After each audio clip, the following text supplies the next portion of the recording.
आज या ठिकाणी अनेक वर्षापासून हे सगळे जुने मित्र या ठिकाणी जमले. त्या सगळ्यांना बघून मला तर खूप आनंद झाला. नावं सगळ्यांचे घेण्यापेक्षा एवढंच सांगेन की एक दोन नाही तर जवळपास तीनपेक्षा जास्त दशक म्हणजे 30-40 वर्ष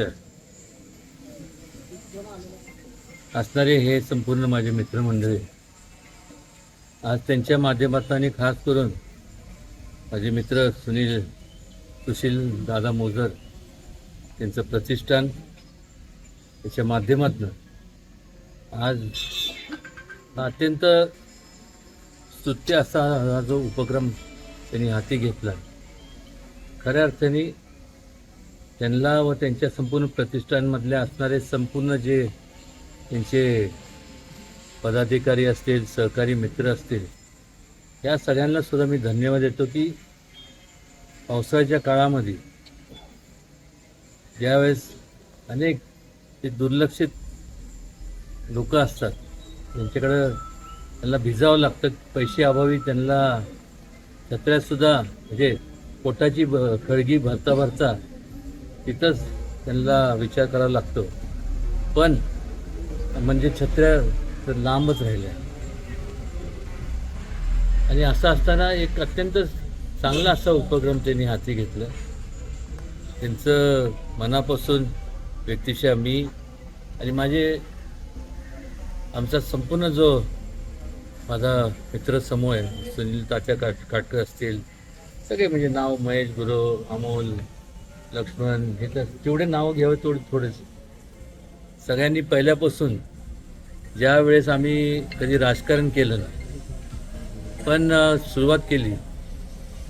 कॉलेज संपल्यानंतर मी जेव्हा प्रथम सातारला आलो त्यावेळेस मी एकच मनाची उराशी एक इच्छा बाळगली होती की राजकारण होत राहतं. आज सत्ता यांच्याकडे त्यांच्याकडे, याच्यापेक्षा जे दुर्लक्षित वर्ग आहे, जे दुर्लक्षित समाज आहे, ज्यांना खऱ्या अर्थाने गरज आहे, ज्यांना आपण हात जर दिला नाही तर त्यांच्या संपूर्ण भावी आयुष्यात अंधकारच राहतो.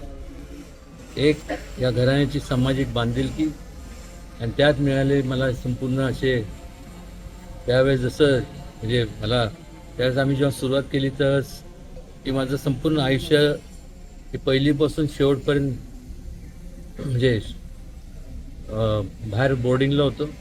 आल्यानंतर एक एक करत असे जसे छत्रपती शिवाजी महाराजांनी तसे मूठभर संपूर्ण मित्रमंडळी गोळा केली, तसंच एक एक करून सगळे गोळा करत आलो.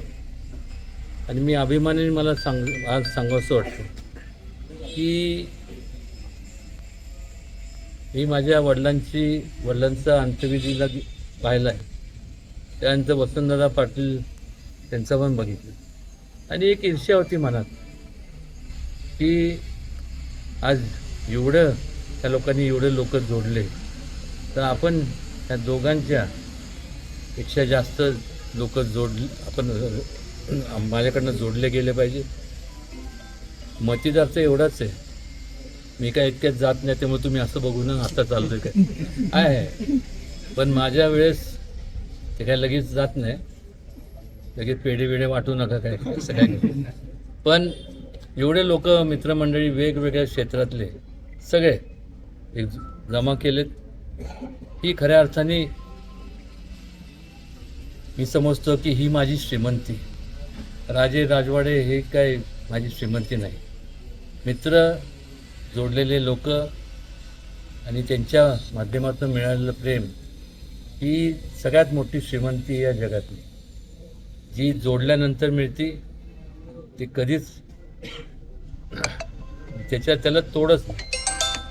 आणि असं असताना आज यांच्या सगळ्यांच्या मित्रमंडळीच्या माध्यमातून आज रक्षक प्रतिष्ठानच्या माध्यमातून आज एक चांगला उपक्रम सुशील दादा आणि त्यांचे सर्व सहकारी या ठिकाणी त्यांचा हाती घेतला आहे. खऱ्या अर्थाने त्यांना संपूर्ण त्यांचे सर्व प्रतिष्ठानचे जे सर्व पदाधिकारी असतील, सहकारी असतील, या सगळ्यांचं मनापूर्वकपासून मी त्यांना हा उपक्रम राबवल्यामुळं मी मनापासून त्यांना धन्यवाद देतो. आणि जास्तीत जास्त या प्रतिष्ठानच्या माध्यमातून लोकसेवेचं काम व्हावं आणि त्याच्याकरता राज्य शासनाच्या पातळीवर असतील, केंद्र शासनाच्या पातळीवर अशा अनेक मोठमोठ्या स्कीम्स आहेत ज्या त्यांच्यामुळं एक प्रकारची जे स्वतःला मदत करू शकत नाही, जे आर्थिकदृष्ट्या दुर्बळ असतात, जे बिचारे जन्मताच त्याला आपण म्हणतो की डिसेबल्ड असतात, अशा संपूर्ण लोकांकरता आम्ही कार्यरत पहिल्यापासून आहोतच.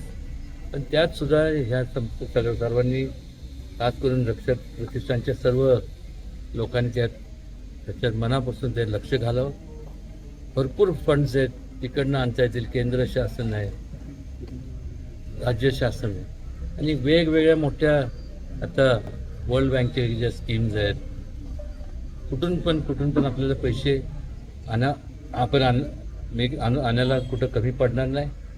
पण मात्र जे दुर्लक्षित वर्ग आहे तो कसा उंचवला जायला पाहिजे आणि त्यांना खरंच संपूर्ण एक मोठ्या प्रमाणावरती त्यांचं आयुष्य कसं उज्ज्वल झालं पाहिजे याकरता मी पहिल्यापासून आणि माझ्याबरोबर हे संपूर्ण जे जोडे आपण दिसतंय, म्हणजे सुशील असेल, सुनील असेल, जे सगळे आता नावं काय अमोल हे ते सगळे लक्ष्मण ते सगळे जेवढे आहेत, नाव मी कोणाचं अनुदानाने नाव घेत बसलो तर पाठच होईल.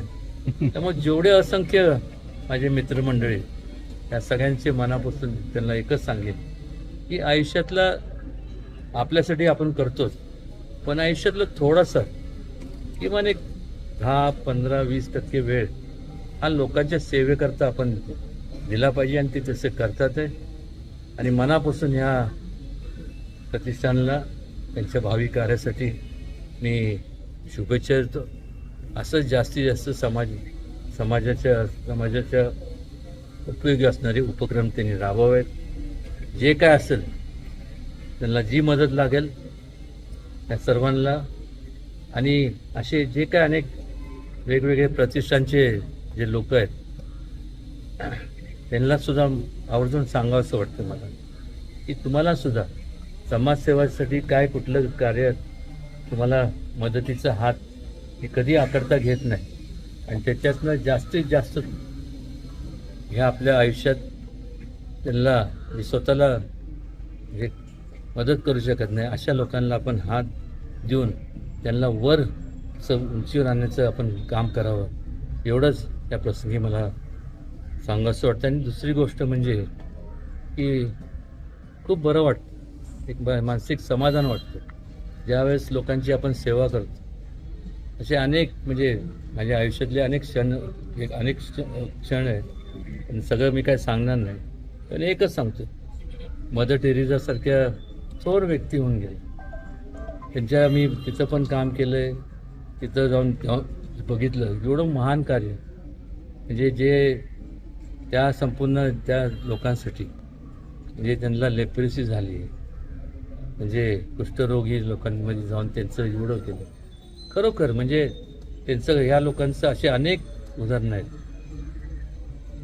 अशा लोकांचं कार्य बघितल्यानंतर असं वाटतं की आपण तर काहीच आपलं कार्य तर काहीच नाही, निदान त्यांच्यापर्यंत आपण त्यांच्या उंचीपर्यंत जरी पोचू शकलो नाही, पण निदान तिथपर्यंत पोचण्याचं एक प्रकारची जिद्द मनात आपण सगळ्यांनी बाळगली पाहिजे. आणि ह्यासाठीच प्रत्येकाने, म्हणजे केवळ आम्हीच नाही, तुम्हीसुद्धा सगळ्यांनी आयुष्यातला जे काय असेल तुमचं कुटुंबाची तर प्रगती करा, तुमचं